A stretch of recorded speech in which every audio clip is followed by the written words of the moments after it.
game randomly generated Droids, or RGD, is a complex game where sword fighting is all about physics and being precise. To understand RGD, you have to look at how combat works, a system that rewards good positioning and punishes any small mistake. The main part of every fight is the choice between the slash and the lunge. Most weapons in the game use these two moves to control the battle. The slash is a fast, defensive move for quick reactions, while the lunge gives you the power and speed needed to break through groups of enemies. However, some weapons are different. The hammer and the cane do not use the lunge at all. People using these heavy weapons can only slash, which changes how they have to fight. Since RGD has no knockback, hitting an enemy does not push them away. A droid hit by a hammer stays exactly where it was. Because there is no pushback, you cannot shove enemies out of your way.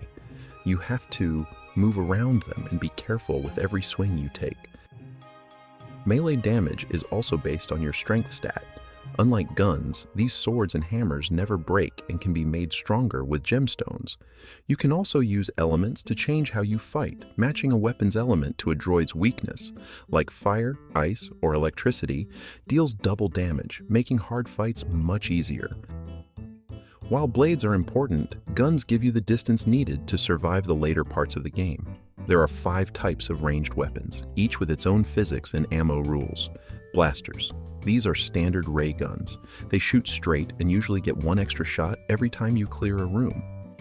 The Master Blaster is a better version that gets ammo twice as fast. Crossbows.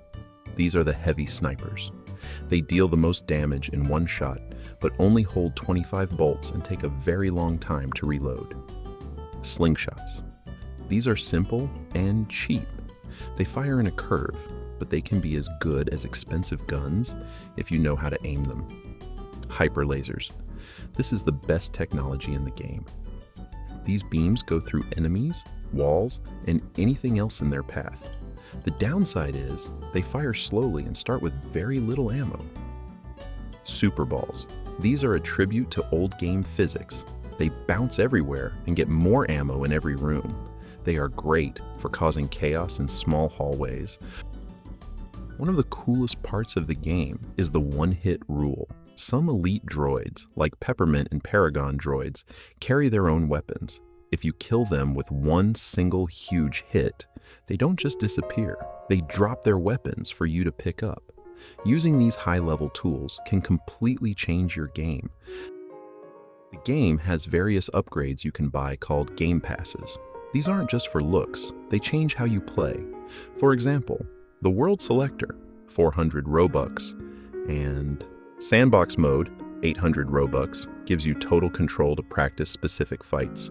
For those who want more money, Double Points, 350 Robux, and the Banker, 100 Robux, make sure you always have enough resources.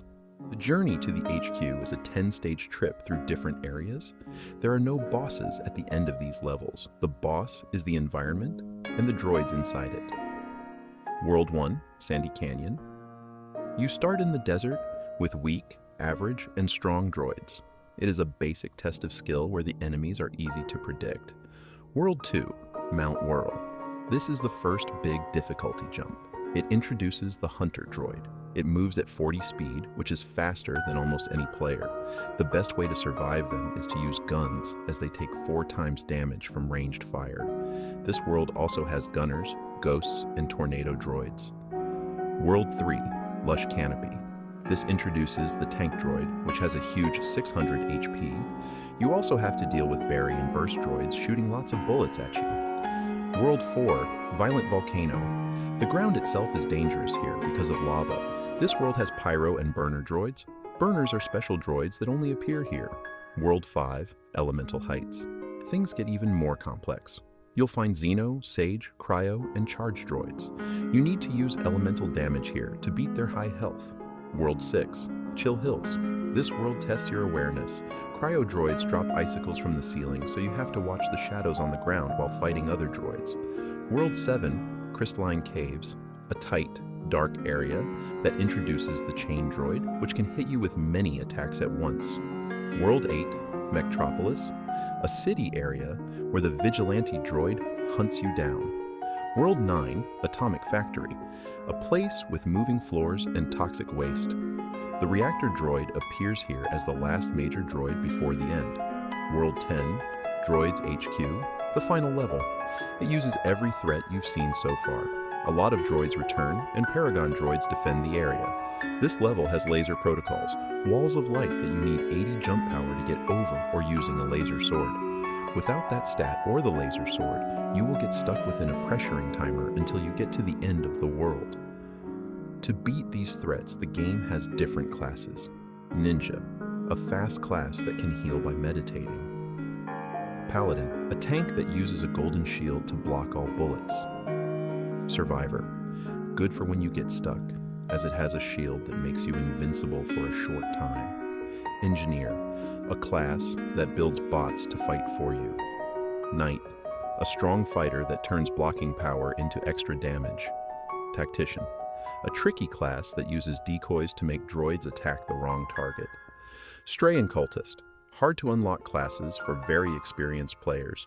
These are the basics of the classes, as there are many more in the game, along with more detail about them.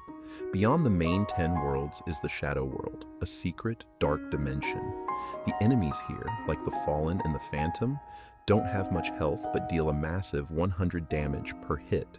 The strongest enemy here is the Dark One, who has 1000 HP. If you finish the HQ, you have to fight one of 8 random bosses. The Hoarder throws lots of items and bullets. Hypercooler freezes you in place with ice. Overclocker, a very fast boss that tests your timing. Voltmage uses lightning to shock you. RAM, a heavy boss that tries to ram you into walls.